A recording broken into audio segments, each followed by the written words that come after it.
And here to provide a welcome to everyone is Kyle Lee. Kyle, go ahead and get us started.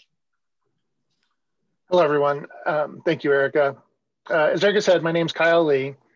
My role at Central New Mexico Community College is the Chief Executive Officer for C&M Ingenuity.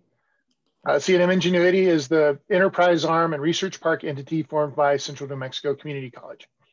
And I'm going to have to continue to remind myself to speak slowly and enunciate because we're on a topic that's near and dear to the work I've been doing for the last several years and really excited about it. Ingenuity was formed based on some trends that Kathy Wintergood, prior president, and through today that Tracy Hartzler continue to see developing.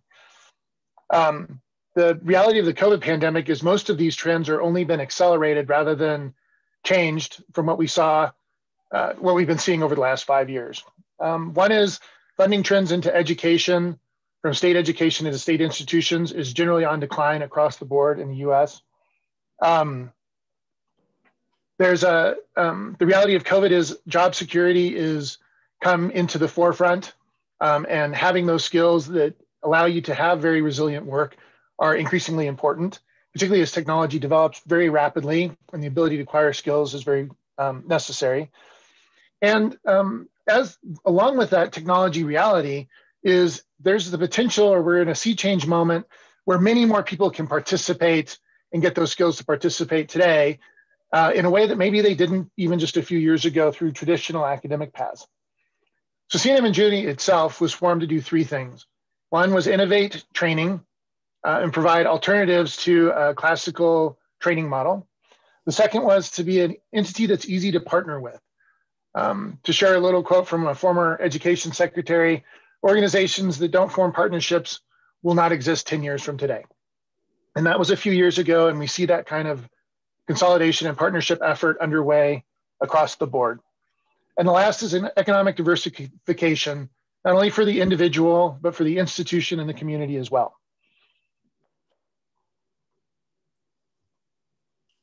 So the place I want to pick it up from, and it's a sentence that I often use, is that people have aspirations, but companies do as well. And a lot of our work is acting as the interface between people and the aspirations of what they want, or corporations who know they need something different, but don't exactly know what they need. And a lot of the future of work is, in our work within C&M, is about translating that for folks and finding those pathways, that are the most capable and powerful that help folks along. In doing that, the folks have a number of things that are important to them that are part of the change. One is they're looking for their skills as a la carte. They don't need the full meal for the entire academic pathway.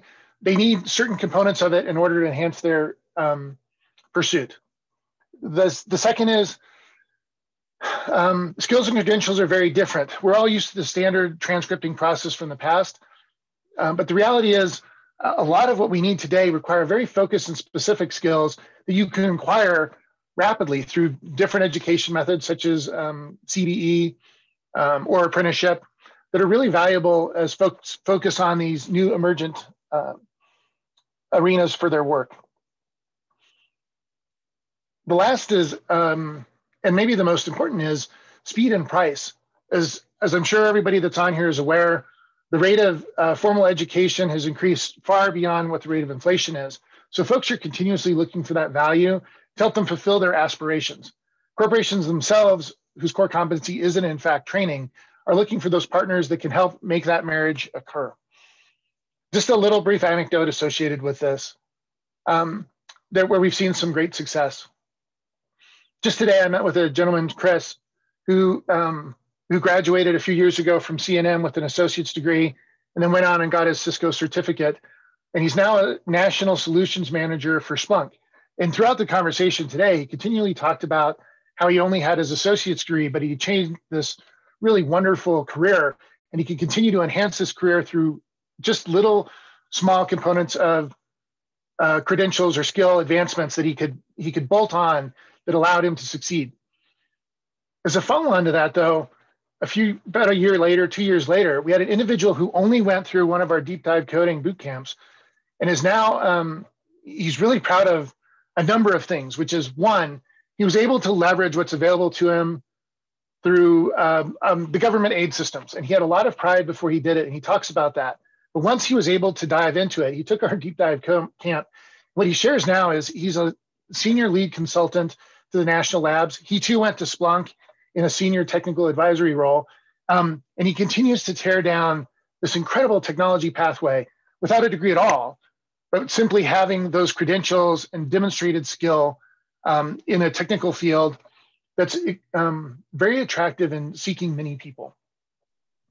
So for CNM, creating that blend where when you show up at the doorstep of a place to fulfill your aspirations, it really needs to be invisible to the individual what happens behind the scenes so that they get slotted to the place where they want to be. And similarly for industry, they need to be able to approach institutions and the problems of how do they fill those roles with organizations and entities that can help them translate those needs. So it's extremely exciting as we think into the future, how we do that better. What kind of systems do we create? How do we track those credentials? How do we help marry those credentials with folks that are seeking them? And how do we uncover the ones that are emerging that we don't know how to describe what they are, but people know that they need them, or companies know that they need them, but they don't know what to call them yet. That happens on a clock speed now, particularly coming off of the pandemic, at a rate that's really unimaginable. And so it's extremely exciting to be talking about this because it helps us put together the process and plan. So thank you all very much. I hope you all have a wonderful session today. And I'm really looking forward to what we all hear. Thank you, Kyle. And my name is Erica Barrero, and I currently serve CNM as the Future of Work strategist. I am the first Future of Work strategist at CNM, and part of my job is to figure out where I bring value to our organization in terms of the future of work. And one of the exciting opportunities that I've had in this role is to connect with other individuals, both nationally and internationally, who are doing future of work as well. And so I am really excited to be bringing 3 colleagues who are working in the future of work lane today to talk more about what is the future of work, what future of work trends are they paying attention to, and what are some lasting implications of the pandemic on work. And so with that, I would ask any of the audience members who are listening throughout to please feel free to use your panelists and attendees chat button to comment on things that you're hearing that you can relate to, and also use the Q&A button to submit any questions that you would like our panelists to respond to. And with that, I'm going to ask each of our panelists to introduce themselves and tell us a little bit about what it is that you do and how you define the future of work. And we'll go ahead and start with Ryan. And I'm choosing Ryan because Ryan also happens to be the name of my brother. So Ryan, tell us who you are and what you do.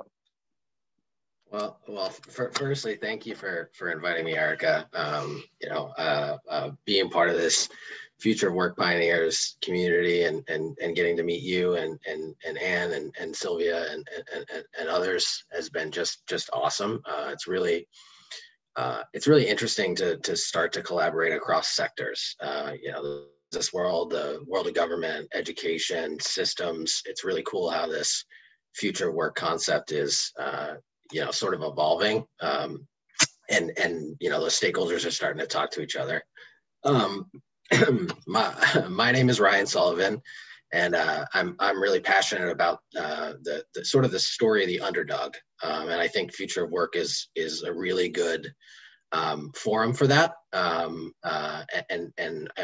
think the way that the underdog wins is you actively go and try to untap potential within people, and you look in places that you wouldn't normally look. Today, I work at a company called CFGI. It's a consulting firm. It's part of the Carlyle Portfolio Group. I lead our Workforce of the Future offering, where we talk a lot about untapping the potential in employees, getting them in the right roles, aligned to their personal purpose, and how that leads to value for those organizations. When you have people in the right positions and you're thinking about the future and you're thinking about growth, people become a lot less protective, and people, sort of bring their full selves to work, which ultimately, the way that you sort of make that last is through the concept of belonging, and sort of thinking about how you allow employees to show up as their full selves at work. So thanks for having me, and I'm excited for the discussion. Great. And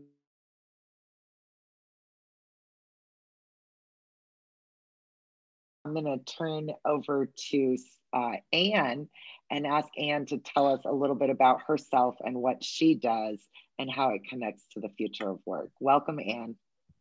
Thank you, Erica. It's so great to be here. Hello, everyone in New Mexico. Greetings from the Philadelphia area. Technically, I'm at the Jersey Shore right now, being a digital nomad and working from wherever I please in my part in the background, but it's a little casual because we have to meet the needs of multiple people working in my home, and this is a quiet spot. So I've had a little bit of a triple threat experience the past several years with the future of work, and triple threat meaning first and foremost, in my former role as Director of Special Initiatives with the City of Philadelphia, I was thinking about the future of work in terms of a systems level. How were these changes in the technology and going to affect society and the workforce? Philadelphia has a particularly acute problem with, we have a intergenerational, skills and opportunity problem. We have a lot more poverty than many other major cities, and there's, skills and opportunity problems there. So I was thinking about it in terms of, as Ryan mentioned, like the cross-sector implications as different occupations were going to disappear. And then the pandemic hit, and I had to, internalize the future of work, quickly adopt like a survival entrepreneurism, and decide if I was going to continue the work, like Ryan said, about purpose. I felt a very deep sense of purpose about leading dialogue, and what Kyle said about collaboration.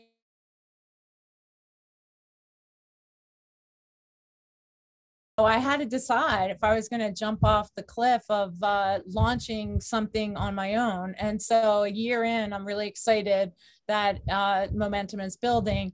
And the third part of the triple threat is that because of the pandemic, I get to work from anywhere and don't need office costs for my new lean startup nonprofit called the Future Works Alliance Philadelphia. So it's a very personal and near and dear issue to me. And I like all of you, I'm getting so much out of the Pioneers group that we're all a part of. And I just so enjoy tracking the work that we see in our community on LinkedIn and other places, and panels like this, just cross-pollination. It just accelerates innovation the more we talk to each other. And so it's been a really exciting year, but also, uncomfortable and chaotic. And I think that's, we'll get into that a little bit more, but I think that's been a real resilience test for not just me personally, but lots of leaders, institutions, companies.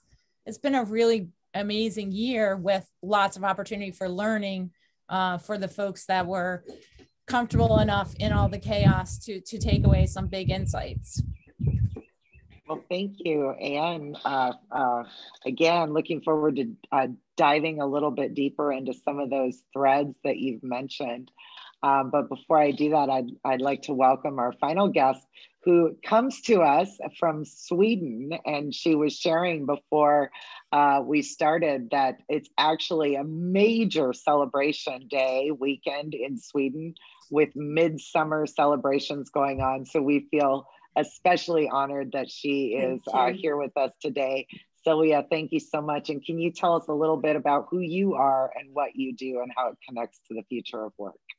My greatest pleasure, and thank you for having me. And I love this collaboration and hearing from you, Erica, Kyle, Ryan, Anne, about the work we are all doing within the future of work, actually spreading the importance and the awareness about the change and that sort of transition which we're all going through. I think it's just so important. It's part of a mission. So actually being here, it's a greatest pleasure. And I'm just so looking forward to sharing my insight, but also learning from you and also learning from our participants. But who I am and why I'm here and what do I do? So I'm a global head of learning and development.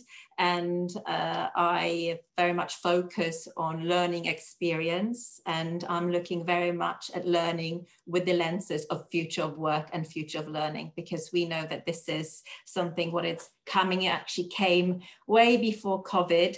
COVID actually helped us accelerate some of our movements as well. So it actually helps us to create more of the awareness about the importance of upskilling and learning. But beside that, I'm also lifelong learning advocate. So I put a lot of my time and my passion and my mission is to create awareness about the importance of growing and learning, like we all do. And when it comes to how do I look at the future of work, there's so much hype around future of work, I would say, but also a lot of misunderstanding and also a lot of fear what the future of work is bringing, what is actually taking away rather than bringing. So my focus, and today I hope to share with you not just the insights from IKEA, but also more from the industry and my expertise and my experience from other walks of my life. It's to how to replace that uncertainty related to future of work with curiosity. And this is what I enjoy focusing on. Thank you. That's a wonderful way to think about it. And certainly in the last year and a half with the pandemic, you know, we've all had to kind of grapple and come to terms with living with acute uncertainty. And, you know, when I think about the future of work, I think that part of some of those things that are influencing how we define future of work certainly is that accelerated change, right? That several that we've already mentioned, and that part of accelerated change is that we no longer can kind of depend on life as we know today to look the same 5 years from now, right? Or as it did 5 years ago. So that accelerated change is really, I think, for me, one of those themes that I think about with future of work. And so I'm going to turn over, and I guess I'm just going to go back around the wheel back to Ryan and talk, you know, and ask you, you know, as you think about the future of work and you're reading and consuming and working with your organization around future of work, what's a trend that you're really paying attention to and why? And I'm sorry for the background noise. I'm in a city, so if you guys hear some sirens or anything, just let me know. I was writing down some notes as we were going through that, and I typed something up beforehand. But I three things really stuck out to me. And I really like the concept around resilience and sort of the opportunity for learning if you're ready for it. And Celia, I really like the uncertainty and curiosity, and to tie that back together with Kyle's point around you know, the interface between people and corporation, or people in society, or people in systems.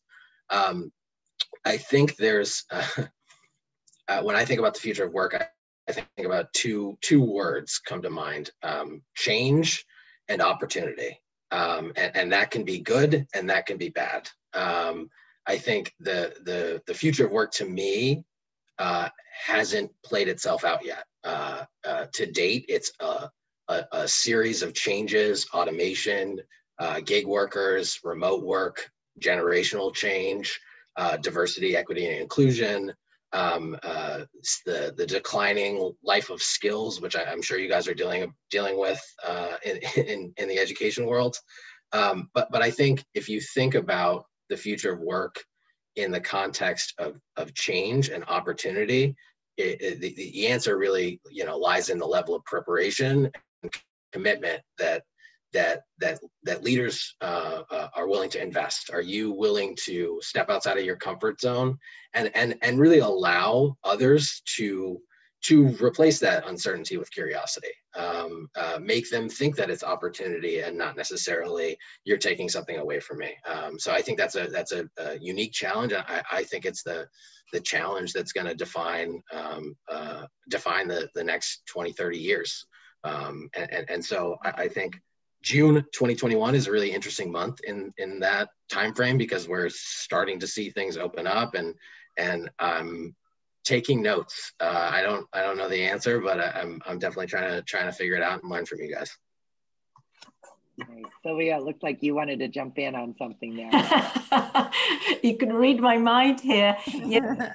I have to build on what you said, because that just is so important, that fear and uncertainty, with the change you were saying, and that digital disruption which we've been facing. But then if we analyze the history, I love to demystify that fear around the job loss and automation, because many of us are sitting with that fear, maybe not particularly the 4 or 5 of us, but then many of people are actually seeing with that fear of their jobs being automized and them losing jobs. But then if we look at history, when we look at those industrial revolutions and those leaps, then many jobs went obsolete, but then so many more jobs were replaced. And if we look at the report from the World Economic Forum from last year, at end of 2020, it said that 85 million jobs might be obsolete, but 97 millions will come to life. We might even not know what they are. So actually living with that opportunity, Ryan, you were saying that the change is coming and the opportunity is there. It's just for us, and it's actually for us to get ready and help people and our employees, our co-workers and students to actually get ready for that change, that reskilling. Yeah, Anne, looks like you also. Go ahead.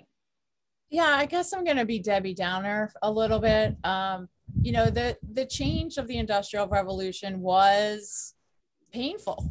It was wages were depressed for a long time, and even since NAFTA and the rise of smarter robots in our manufacturing sector, we lost 2.2 million jobs from manufacturing from 1980 to 2000, while output went up. And then we lost an additional 5.5 million jobs since the year 2000. And those are place-based jobs. Those are workers that felt displaced from society and chose to join a political cult in large numbers in ways that really undermined our democracy, as we saw on January 6th in 2020. So I don't want to become political, but I also don't want to have a future work conversation that rests the responsibility on individuals to embrace fear and uncertainty and change and take the whole onus on their shoulders and on their back. I think that leaders, and this is the unfortunate and difficult part, is that many of the leaders that we will look to lead us through change are sitting atop hierarchies, which in my view are over with, frankly, and atop legacy institutions that by nature are late adopter entities. And so this is a real enigma and dilemma, and realizing that is what prompted me to launch the FutureWorks Alliance, in recognition that we can't gamble on this idea that our legacy institutions are going to be able to lead through this powerful, fast, somewhat shocking decade of change as artificial intelligence really sweeps into every single sector and is going to cause so much churn in companies this is why the big dogs that are dominating our economy continually acquire little companies. The rate of acquisition is because they know that disruption is so easy. They know that they can easily be disrupted if they let their guard down. So they just acquire companies to avoid that disruption. The public sector has other challenges that we can't just, it's different. So anyway, not to be too down on it, I'm hopeful that there's a sufficient and critical number of early adopter thinkers and forward-thinking leaders really coming from the ground up in the region, in Philadelphia anyway, and in other places like we've seen in our pioneer group, that are not relying on the leaders at the top of hierarchies who are in their 70s to lead us through this change, but actually using the internet, using technology to come together and innovate from the ground up and really start conversations from the ground up. So with that in mind, the trends that I'm watching are, the impact on occupations that automation is having in just a few years, and also looking at what occupations are recovering from the pandemic and which ones are not, because that has serious implications for a service sector economy, for the Philadelphia metro area. For example, just small tweaks in the percentage of telehealth appointments that would take place in a healthcare centric economy like Philadelphia's could have really serious implications for the service economy around all of those offices and for the tax revenues that different counties and cities collect. So those are some of the things that I'm trying to communicate, not with fear mongering to Sylvia's point, but with like a bias for action, like, hey, this is happening. We see it. We see the data. Now let's kick into gear here, collaborate and respond. And I've got a question to follow on with that. I'm curious about the early adopters, and I've been reading my latest book that I've been reading is a book called Change. It's by Damon Centola. It talks about how movements are formed.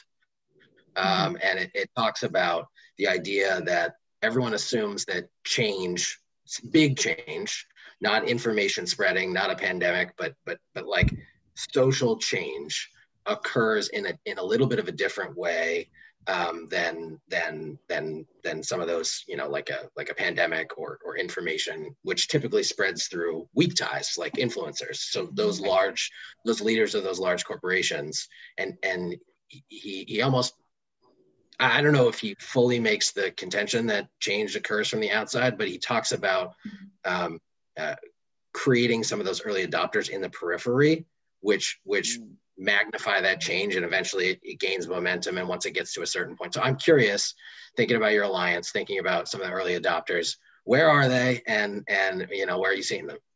Well, that's a great question. So a little bit of full disclosure. I had before I was a public sector, public servant in policy, I was a longtime advocate, and I landed in, government because of my success as an advocate, advocating for a pre-K program funded by a soda tax in Philadelphia, a successful program. It serves, great. That change would not have happened if not for the outside advocates. So I agree based on, I haven't read the book, but just based on the little bit that you're saying. And I also have seen in personal experience, like in a former life, I was involved in the Occupy movement and organized protests. And, there was a very, very small sliver of the population that actually participates very actively in causes, but they do have the ability to tip how a population thinks about things, and they can tip the balance. So very small numbers can do a lot if they're using social media effectively and using effective messages. And so I've seen that, even recently in the presidential campaign, look what Andrew Yang did for UBI. Now, whether you agree or disagree with UBI, he moved that from a discussion we could not have in serious discourse and moved it into the Overton window of like acceptable conversation that a rational person can have. And so Occupy did that for income inequality. It was like, only hippies and lefties talked about income inequality before Occupy. They really tipped the balance. So I believe that that's true, and that you can do a lot more with the freedom and the nimble space and the internet. Really, social media has really flattened access to power in ways that can affect change pretty effectively if done right. And for some of our audience, there's also a double-edged sword to all of that too. Like you can, there's downside to that. Yeah. For some of our audience, just UBI is Universal Basic Income, just in case you didn't know that.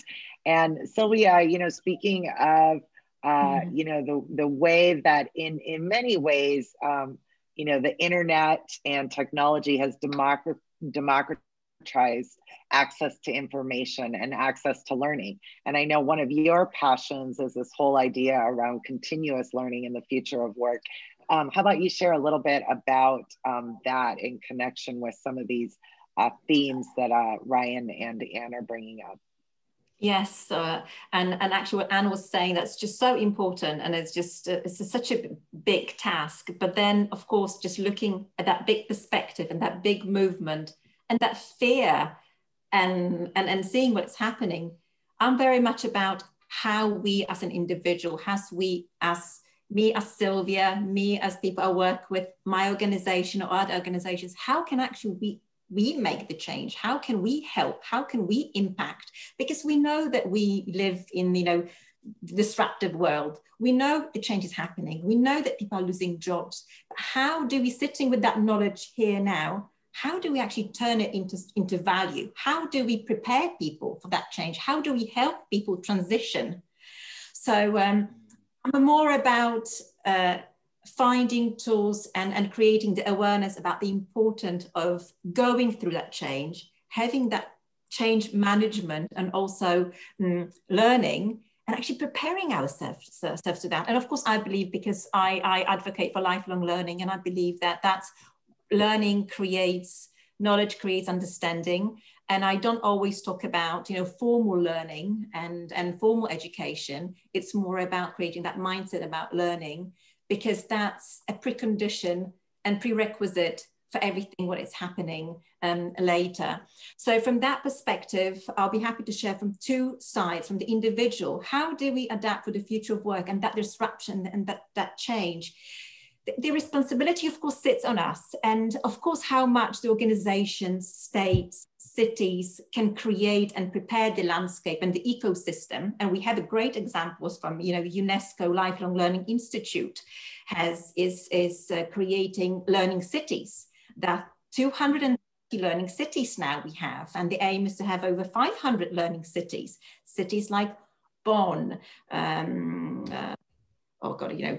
Turkey has got cities, and you name them, we have 230. And the idea behind the learning cities is it's to create the landscape and the ecosystem for citizens to actually immerse themselves in learning and create that curiosity. And that's what organizations are looking to do in doing as well. Not just, there's a shift from training to continuous learning. Now we know that training is not actually fixing a problem, but how do we immerse ourselves within the learning? Yes, thank you. Thank you Anne, for sharing that. That's very inspiring. And I collaborate very much with UNESCO and the Institute, and we are looking for some more collaborations in promoting lifelong learning as well, from the individual perspective, because of course the responsibility sits on organizations to enable, to empower, and because we sit with the means and knowledge and resources. But then I am hugely convinced that we as individuals are very much responsible for our own development. And I know it's painful and I know it's hard, but then no one else is going to do it for us. But our role as people who sit with the knowledge is to create the awareness about the importance of that development and that curiosity and that change and that learning. So within lifelong learning, actually looking for simple means and simple models, simple structures for learning. And with adults, we can't tell them to learn. We can't tell them to reskill. We can't tell them, but we can inspire them to do that. And then, we know that we sit with two types of mindsets, a fixed mindset and the growth mindset. How do we encourage people actually to have that switch? And also, I think one of my biggest concerns is when it comes to learning and actually preparing ourselves for the future, because Kale said earlier, and Ryan, you said that, the change is happening so fast. We actually sit with that knowledge and the source and availability of the knowledge. It's there. It's never been since '84, since internet kicked in, as the mid-90s. The access to knowledge is just so easy. Knowledge is not power anymore. It's just actually applying that knowledge. This is what actually drives us. But then, when we think about an individual and the learning process and that preparation for the future and that future job, which we don't know what might be in 10 years, but then how do we learn? Do we know what's our learning preference? How do we consume that knowledge? We're actually not being taught how to consume knowledge, how to learn effectively, how to learn efficiently. And I think that's a huge gap, which we don't talk about from the individual perspective, from the early schooling, but then also as organizations, we dumped so much training and so much knowledge on our people, and we expect them to consume it and to know it and to learn it.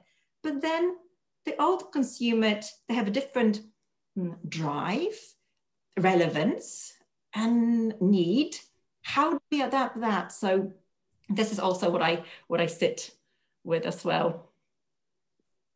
I love, yeah, of course, you know, as we're thinking, you know, and certainly many people are aware, higher ed in and of itself is experiencing a major disruption in the United States, at least, and in many other countries, to what you're talking about, right? We've you know, we've grown up in an industry in which we were the knowledge givers.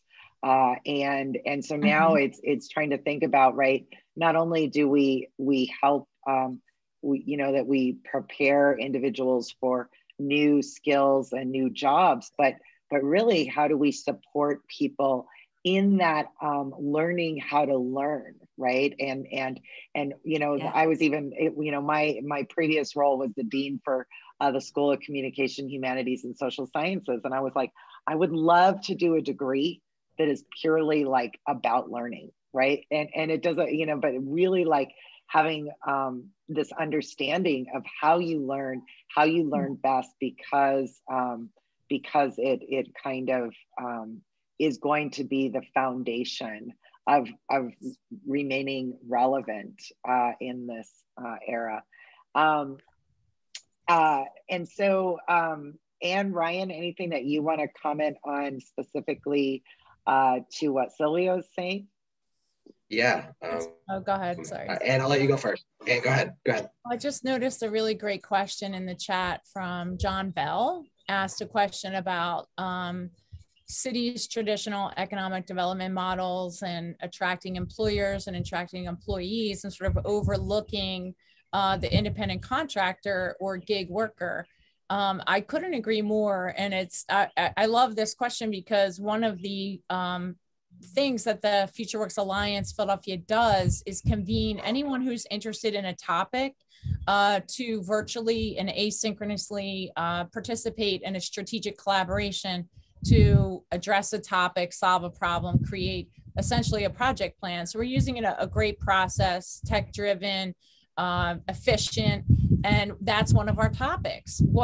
That's one of our topics that's already queued up to communicate the opportunity involved with the future of work and all this change. Is like there is an opportunity for metro areas to attract more of the creative class, the work from anywhere worker, the distributed workforce to a metro area. And so the topic that we're inviting people to participate in, and anyone can participate in it from anywhere, not just the Philly metro area, is exactly that question. And I'm doing that because I don't believe that elected leaders and politicians have sufficient incentives to have a dialogue like that, because it's connected to you know, first of all, it's another thing for them to do, and they have their old ways of doing things. And so most institutions and late adopter legacy institutions will default to what they've always been doing. And second, it opens a can of worms for a political leader for the gentrification question. You know, there's some people in Philadelphia who would like us to be more like San Francisco or Boston or Seattle or Silicon Valley, but there's a lot of people in Philadelphia who would not like to see that, and they're rational actors too. So a politician or elected leader in the public realm always has to consider all of the unintended consequences for that. Now, that said, I think that the growth of the independent contractor, the entrepreneur, we've seen an explosion in the pandemic, historic rates of new businesses started, and it's consistent with trend lines over the last decade of increased skilled workers going out on their own and doing the work that they're very good at, that they really enjoy, and that's the work that they're doing. hard stop, and they're making a living out of it. And they tend to be very happy people with work-life balance. And there's a whole organization that tracks surveys from independent contractors. Now, on the other end, the gig worker, that's at a lower skill level. They need to develop their skills, and they're working for platform companies that really offer very few opportunities for increasing their skill level. They might have side hustles. So there's a lot of unknowns about gig workers as opposed to skilled independent contractors. But I agree with John that smart leaders in metro areas will do more to pitch their geographic areas as attractive to that type of worker. It brings a lot of creative energy and probably significant spending power too. Yeah, I know New Mexico is certainly a state where we have a lot of small business, not a lot of big business, and really a growing group of entrepreneurs that are fantastic at generating contributions to our community, to business, you know, and certainly in different ways than what you see from some of those traditional business structures. Ryan, looked like you were going to jump in and say something. Yeah, I keep getting half a word in, but I definitely, and you sparked a thought, and Sylvia, I've got a question for you, and I think the concept around different skill levels, and that you brought up, made me think a lot about you know, probably the concept that I hear a lot that I disagree with most is you need, like, folks keep focusing on the war for talent. How do we get high quality talent or skilled talent, right? And I think one of the interesting things, Sylvia, that you brought up is sort of that mindset to that growth mindset and that learning mindset and the eagerness to learn. I think folks that are thinking about it as, I need to go find the 5 to 10% of the workforce that has exactly what I need, are missing a huge advantage. You know, even from a cost perspective, companies who do that, you know, they're going to fall behind their competitors, versus those other types of companies that you think of as leading organizations that folks go to learn and to develop their skill sets. Those organizations, I think a lot more about how to develop competitive advantage through their people. And I guess the question that Sylvia, I had for you is just around the concept of lifelong learning, which we've sort of seen explode in the past year, but even before that, in the last 5 to 10 years, and hadn't really heard a lot about it before that. I guess I'm curious about your experience with the adopters of that concept, and how you whether it's just broadly successful, whether you struggle with it, who you struggle with it with, who you don't struggle with it with. What's that like? Great, I love those questions. And actually, I'm so into lifelong learning. And as you said, I think it's a huge hype around lifelong learning now. But surprisingly enough, actually, the concept of lifelong learning is actually 2,500 years old. So we look back to Greek philosophers and Buddha, Jesus, and all those thinkers there. This is actually when the first lifelong learners and first lifelong learning advocates came about.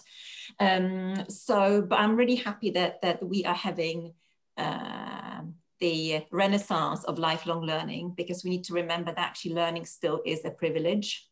That however we think, many of us take learning for granted, that it's just so easily accessible. We are still the group of being very fortunate ones, because there's still a huge group in the world which isn't so privileged. So that's one thing, and actually democratizing that learning and actually giving equal access to learning for everyone, that's a huge thing, and also responsibility which sits on the governments and organizations as well. So So I'm really happy that the topic comes about, because we are lifelong learners from the beginning. We are lifelong learners since we open our eyes, actually, since we are born. It's just how to embrace it, and how to actually create awareness that we're actually learning all the time, that actually we are enriched and stimulated by learning wherever we are. It's actually understanding it and actually building on it. So that's one thing. And the challenges who we are having challenges just with, not just my organization, but all organizations just which I've been working with as well. It's actually, when it comes to lifelong learning, it's the leaders. And leaders probably are, in general, the biggest challenge, because as you know, fish rottens from the head. So we actually, learning comes from leading by example. And actually, even if now we're sitting within the Future of Work group, but then if you reflect yourself, when was the last time you learned something significant? And when was the last time you actually shared with the group what you've learned? So that's another thing. Sometimes, when we think of our leaders and the privileged ones who actually have an easy access to learning, they very, very well consume that learning. But how often are they sharing what they've learned? How are they passing on that knowledge? And we know that when it comes to future of learning and future of work, the networking and the collaborative side of learning, it's so important at the moment. Even, what we're doing now, we're collaborating, and that shift into the networking and the collaboration, just using the collective wisdom and collective knowledge, really helps us speed up the process. So that's another mindset shift within the leaders, to lead by example within learning and actually sharing that learning. But then that's something new for many, but luckily it's been already happening with some. And actually social collaboration, that's something we have. And in many organizations, if you look at the internal surveys and engagement surveys and experience surveys, you actually hear that connecting, collaborating, being together, it actually has got the highest percentage. People actually come into work because they actually enjoy collaborating, being together, learning from each other, and sharing with one another. I recently saw a report that said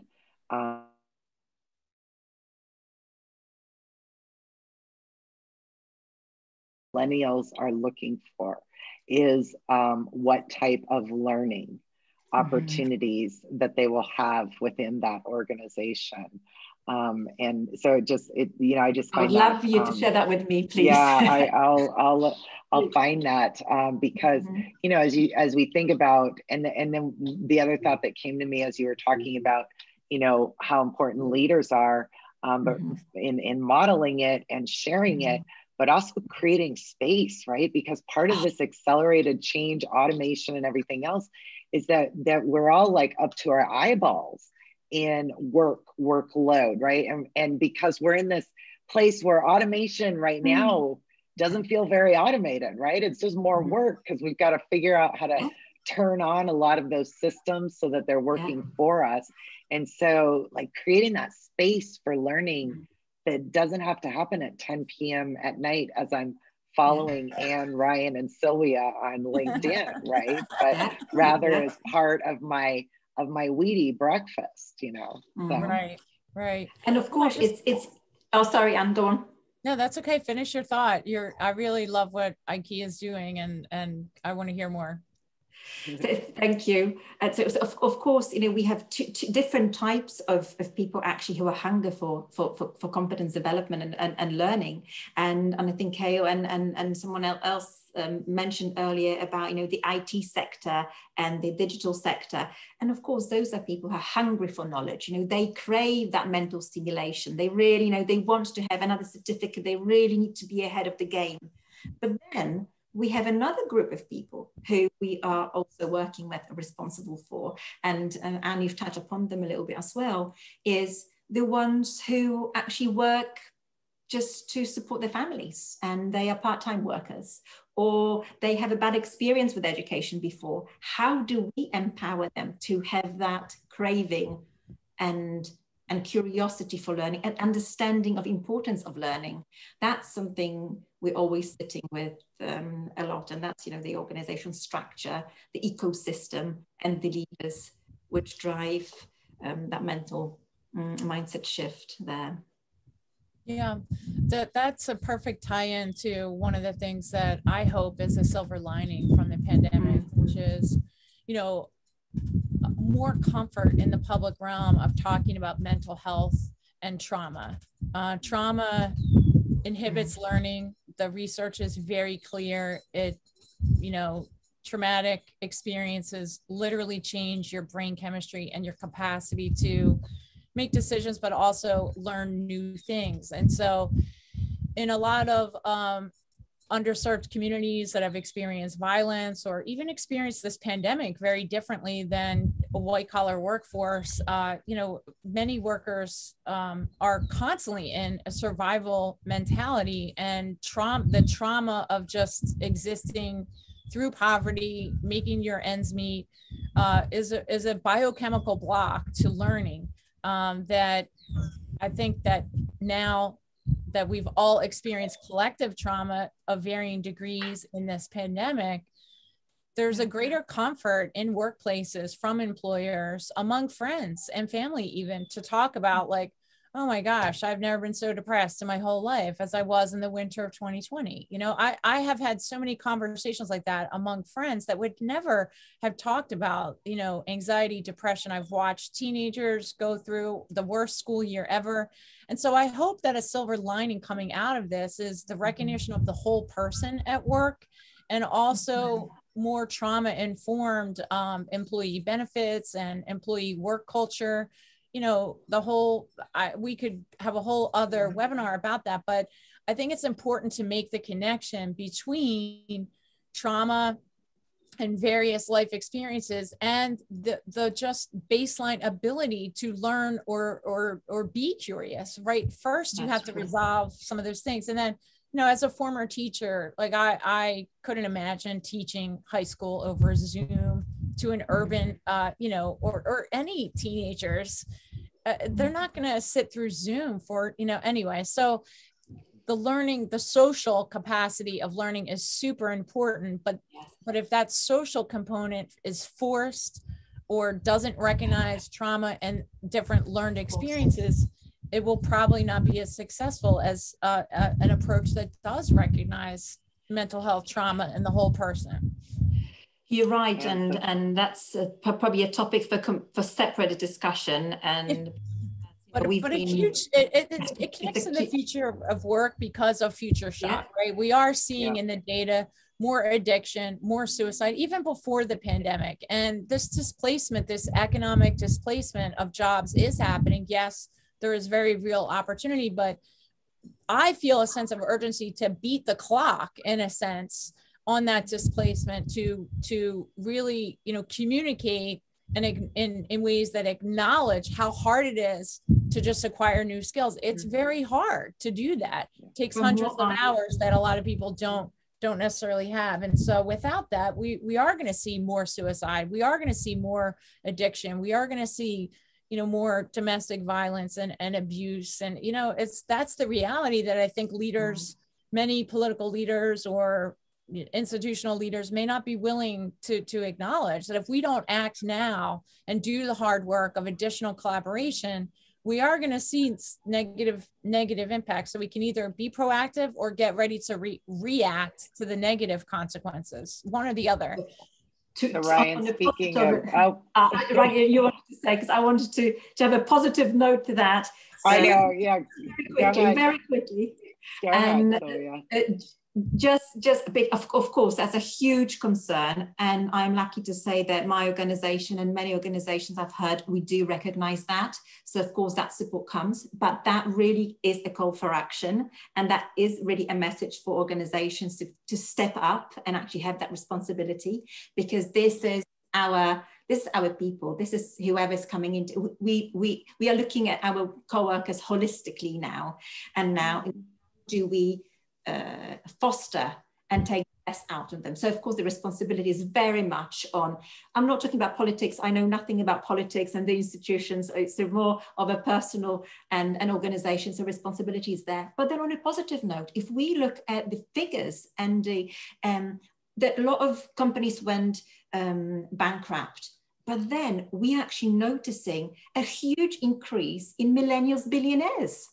There's so many, there's a huge area which we are really not acknowledging, people who actually really stepped up the game.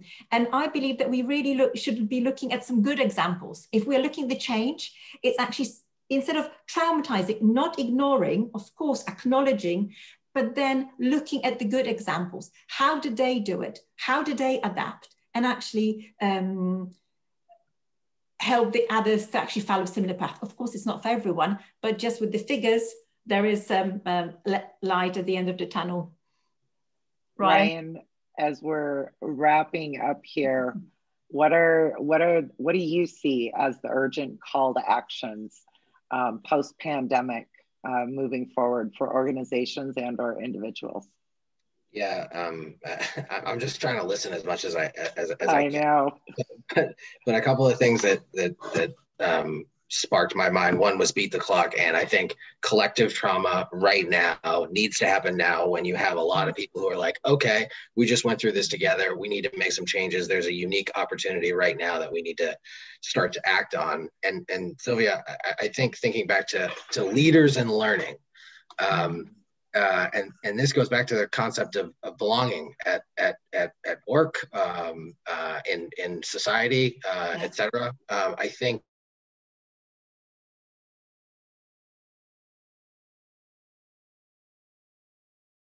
humility, and starting to think through how do you feel for others and start to really like embrace that within yourself. How do you start to ask others questions? And if you're fortunate enough to lead, how are you humble enough to continue asking those questions, to think about your purpose, not just as your personal purpose, but as a collective purpose? And I think that is really powerful. Amazing bottom lining, Ryan. I love that. Well said. Yeah, well said. Yes. Well, I could easily spend another 2 hours, you know, thank you to all that actually listened to us, have this exchange. I feel like we just could do this without even having an audience for another couple hours. Such a great, fantastic learning opportunity. And Ryan, Sylvia, thank you so much for being here. Thank you for sharing your insights. Thank you for the work that you're doing. For those of you that are also interested, I know Anne and Sylvia and Ryan are all on LinkedIn. If you want to follow some of the work that they're doing, please do so. You can also check out Future Work Pioneers that some of us are involved in. If you like a lot of the topics and the thinking that we are all doing around the future of work and how we position our communities, our organizations, and the people that we care about and work with for the future. This is actually our last Future of Work luncheon session in a series of 6 for the year. And so for those of you that have joined us throughout, thank you so much. We really appreciate your participation and hope that you are able to take these ideas into the work that you're doing. And with that, I'm going to close things and have a great weekend, a great Friday. And thank you so much.